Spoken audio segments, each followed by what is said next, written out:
भाई क्या कहेंगे, आज जो है कन्हैया कुमार जी खुद मुमरा आए थे डॉक्टर जितेंद्र अवार्ड के जो है प्रचार के लिए, क्या कहेंगे उसके लिए? देखो, कन्हैया कुमार ने अपने भाषण में एक बात बहुत अच्छी बात कही, वो आपको वो बात को सराहनीय करना चाहिए कि वो बोले हमारा अवार्ड साहब का कोई खून का रिश्ता नहीं है, हमारा और अवार्ड साहब का विचारों का सोच का रिश्ता है। सोच और विचारधारा रहेगी तो ये देश रहेगा।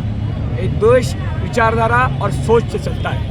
ये कन्हैया जी ने अपने भाषण में कहे थे, क्योंकि अवार्ड साहब को ख़त्म करने की, महाराष्ट्र में ख़त्म करने की एक सोची समझी एक राजनीति की जा रही है। क्योंकि लोग उनको कहेंगे देखा ना बहुत बोल रहा था, इसीलिए अवार्ड साहब को घेरने की उनको आपको कल से आपको पता चला कितनी सारी कंप्लेंटें आ रही है कि लोगों को घर को ठोक के रात में 12 बजे 2 बजे 1 बजे करके लोगों को पैसा दिया जा रहा है। चुनाव आयोग इस पर कुछ भी कार्रवाई नहीं कर रहा है।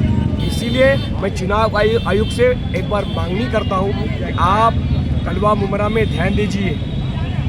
लोगों के घरों में लोगों को ज़बरदस्ती पैसा बांटा जा रहा है, मगर लोग इनकी बातों में उनके झांसे में आएंगे नहीं। वो पैसा लेने के बाद भी सेकुलर और महाराष्ट्र की जो बुलंद आवाज़ है डॉक्टर जितेंद्र अवार्ड साहब को ही वोट करेंगे इंशाल्लाह। कौन है जो पैसा बांटने का काम कर रहा है? हमारे जो अपोजिशन है, जो हमारे साथ हमारे सामने लड़ रहा है, वही पैसे बांटने की काम कर रहे हैं। जो 50 को के एकदम ओके, इनके साथ में कौन है?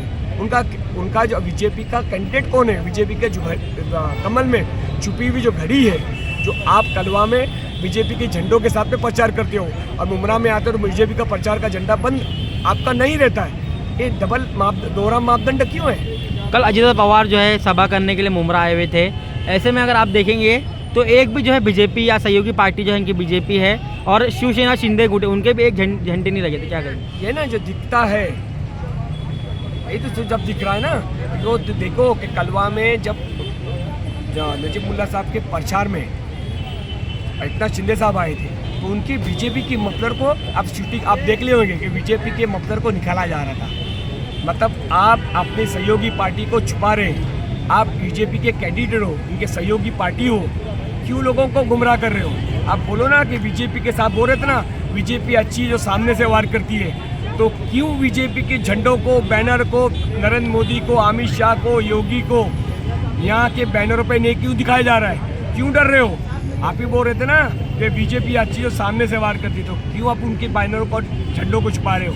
लड़ो ना सामने। आज साहब की जो आखिरी सभा हुई है, इसके बाद किस तरह से रणनीति रहेगी आगे? आने वाले 20 तारीख को जो है चुनाव है, क्या बोले? हम जितने लोगों को ज़्यादा से ज़्यादा लोगों तक घर में पहुँचने की कोशिश कर रहे हैं। और हमारे 15 सालों में डॉक्टर जितेंद्र अवार्ड साहब ने लोगों में काम किया है, लोगों के दिल में जगह बनाई है और उनका काम ही बोलता है। तो हमको घर पे पहुँचने की ज़रूरत नहीं है। जो पैसा लेके घरों पे पहुँच रहे, रात पे ठोक रहे, वो लोगों को परेशान कर रहे हैं। लोग जो सुबह उठ के काम धंधे पे जाते हैं, मगर 3 तारीख रात के 3 बजे 4 बजे लोगों को घर पे ठोक के पैसा दिया जा रहा है। यह अच्छी बात है। चुनाव आयोग इस पर कानूनी कार्रवाई करना चाहिए।